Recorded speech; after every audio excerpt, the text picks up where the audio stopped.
Komiti mar od bura mawinjo wach mar thicho ko jatend migao mar Pur Mithika Linturi ewi mbolea mabandia tieko winjo bura makamano odiechieng' ma kawuono. Motelo ne dhi ndiko lipot margi kendo chwalo ne od bura chieng' wuok tich ma juma manyien. E odiechieng' ma kawuono jood bura ma Bumula Jack Wamboka okinde ne kaachiel kod Mithika Linturi kanyakla kod okinde mage dhi chiwo wachgi mogik e od bura ewi wach makamano. Jood bura go biro yudo thuolo mar goyo ombulu ewi paro mar thicho ko Mithika Linturi chieng' wuok tich e romo moyiedhi manoluongi kod spika mar od bura mamalo Moses Wetangula. Wawinjane kaka chenro no dhi nyime. The new standard for having a cabinet secretary, and as I said, God forbid, even our street sweepers dismissed from office. That's the context in which I say we have been treated to a cruel joke. This joke is cruel because it invokes one of the most important provisions of our Constitution, and it invokes it in vain.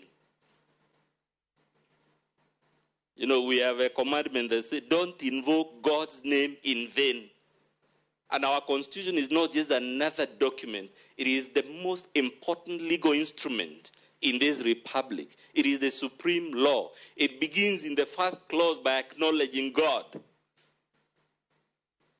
And here it is being invoked in the most frivolous, in the most trivial manner, because Linturi is, after all, such a bad guy. Where is the evidence, I dare ask? And I repeat, where is the evidence that supports either allegation 1 or allegation 2 or allegation 3?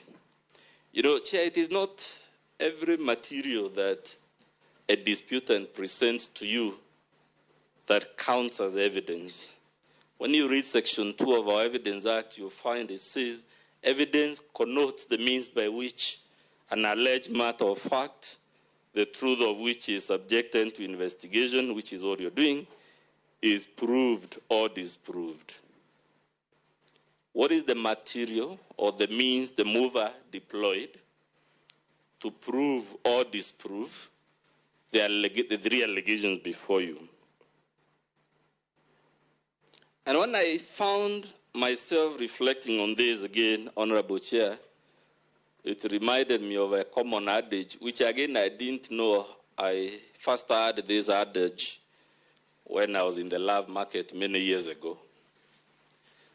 And I recall a classmate of mine, me gesturing like young men do.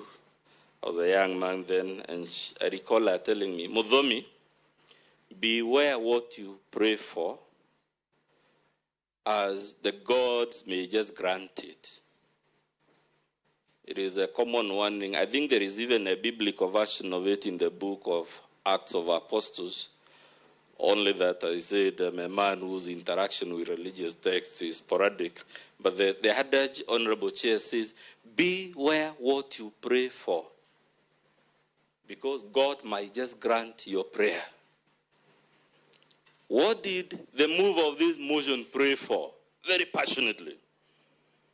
He prayed that he be allowed to bring witnesses who had not even sworn any witness statements or affidavit. And this tribunal was gracious enough to grant that prayer.